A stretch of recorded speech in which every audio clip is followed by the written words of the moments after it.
নমস্কার বন্ধুরা, গিন্নির আড্ডাঘরে আপনাদের স্বাগত জানাই। আজকে আমি আপনাদের সাথে শেয়ার করব পনির মশালা। তো দেখুন আমি কিভাবে রান্নাটি করছি।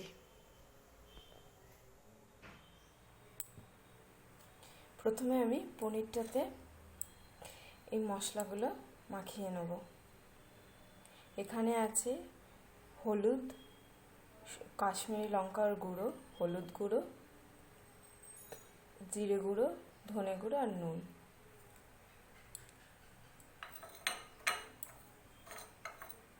এটা দিয়ে হালকা হাতে ভালো করে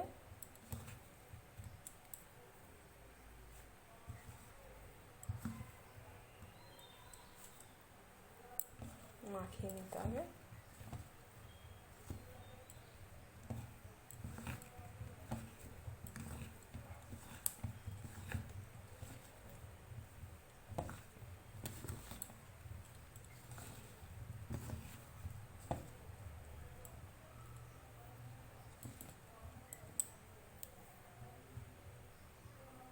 এটা হাত দিয়ে মাখালে ভালো হবে, কারণ চামচ ইউজ করলে পনিরগুলো ভেঙে যেতে পারে।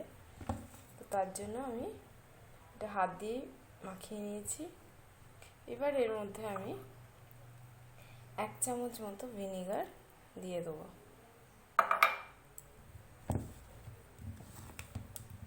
ভিনিগারটা দিয়ে, ভিনিগারের জায়গায় আপনারা পাতিলেবু ইউজ করতে পারে।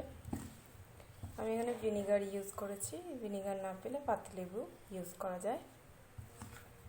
তো আমার মশলাটা মাখানো হয়ে গেছে। এটা 5 থেকে 10 মিনিট এরকম রেখে দিতে হবে।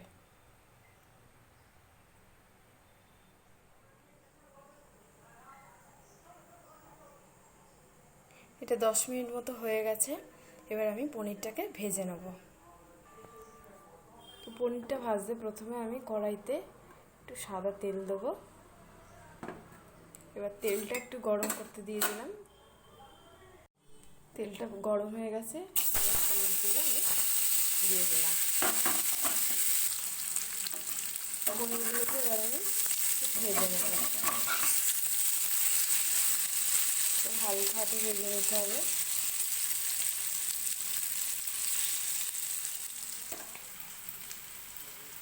পনিরগুলো ভাজা হয়ে গেছে। এবার আমি পনিরগুলোকে তুলে নিয়ে দেখাচ্ছি।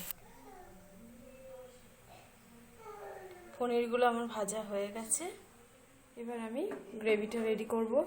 তো প্রথমে আমি কড়াইতে তেল দিয়ে দিলাম, একটু বেশি তেল লাগলো। এখানে আমি বড় চামচের 4 চামচ তেল নিয়েছি। তেলটা গরম হলে দেখাচ্ছি। তেলটা গরম হয়ে গেছে। এবার আমি তেলের মধ্যে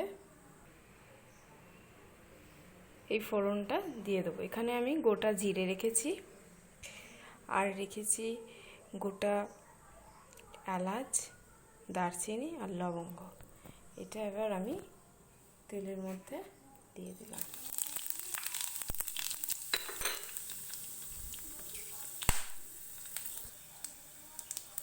এটা ভাজা ভাজা হয়েছে। এবার আমি পেঁয়াজটা দিয়ে দিলাম। এখানে আমি মিডিয়াম সাইজের 2টো পেঁয়াজ নিয়েছি।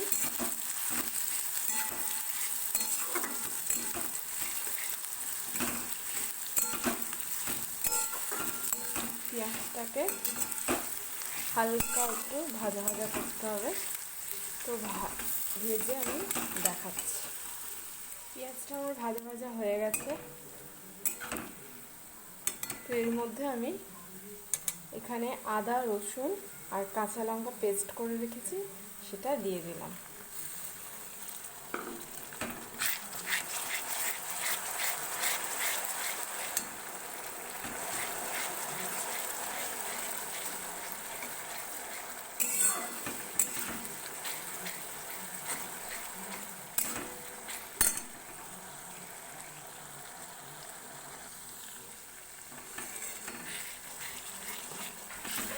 মশলাটা কষানো হয়ে গেছে। এবার আমি এই মশলাটার মধ্যে, পেঁয়াজ আদা রসুনের মধ্যে, এবার আমি এতে এই মশলাগুলো দিয়ে দেবো। এখানে নুন নিয়েছি, হলুদ গুঁড়ো, কাশ্মীরি লঙ্কার গুঁড়ো, জিরে গুঁড়ো আর ধনে গুঁড়ো, এই মশলাটা আমি দিয়ে দেবো। এবার মশলাটা দিয়ে দেবো।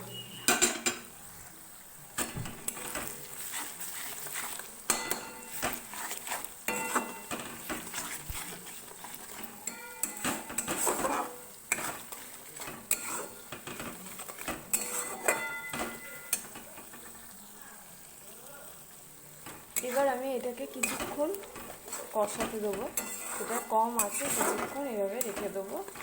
আর এরকম মাঝে মধ্যে একটু নাড়াচাড়া করতে হবে যাতে নিচে না লেগে যায়।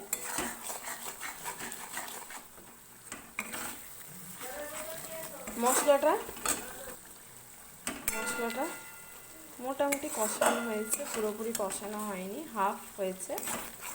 তো এবার আমি এতে এই ধনেপাতা কুচিটা দিয়ে দিলাম।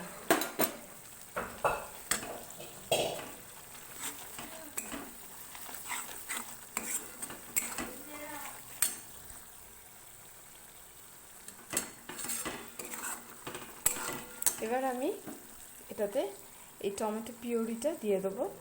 এখানে আমি 3টে টমেটো পেস্ট করে রেখেছি, তো সেটা দিয়ে দিলাম।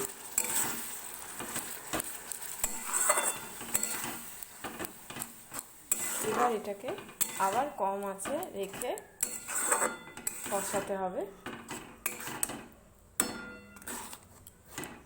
আর মাঝে মধ্যে এরকম নাড়াচাড়া করে দিতে হবে, কারণ নিচে লেগে যেতে পারে। আর নিচে যদি লেগে যায় অল্প অল্প করে জল দিতে হবে, বেশি জল পড়বে না, এটা অল্প অল্প করে জল দিয়ে এটাকে কষিয়ে যেতে হবে। তো আমি কষিয়ে দেখাচ্ছি।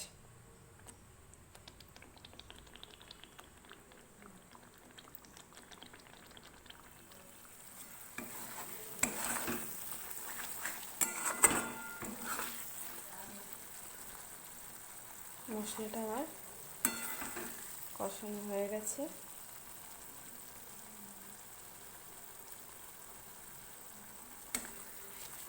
এবার এটা একদম কম আছে, আমি কষিয়ে নিয়েছি মশলাটাকে।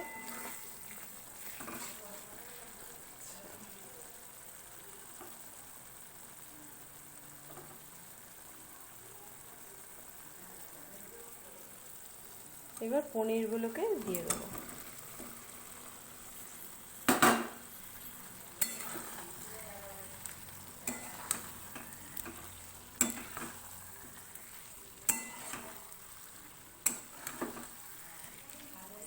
ভালো করে পনিরের গায়ে মশলাগুলোকে মাখিয়ে নেব।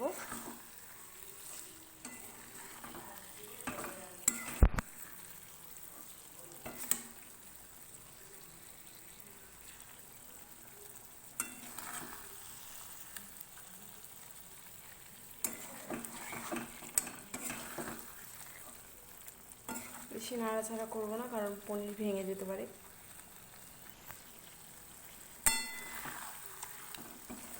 এবার এটাতে সামান্য পরিমাণ জল দিয়ে দেবো, একদম অল্প দিয়ে 5 থেকে 6 মিনিট মতো, 6 মিনিট যাওয়ার দরকার নেই, 5 মিনিট মতো একদম ঢাকা দিয়ে রেখে দেবো। তো 5 মিনিট পর আমি দেখাচ্ছি। 5 মিনিট হয়ে গেছে, জল যেটুকু দিয়েছিলাম সেটুকু টেনে নিয়েছে, পনিরও খুবই ভালো নরম হয়ে গেছে দেখতে পাচ্ছি। তো এবার নামানোর আগে আমি কসুরি মেথিটা দিয়ে দেবো।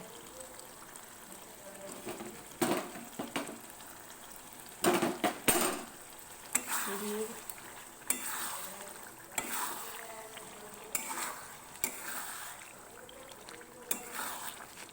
এবার আমি গ্যাসটাকে অফ করে দেবো। তো আমার রান্নাটা কমপ্লিট। এবার আমি পরিবেশন করে দেখাচ্ছি।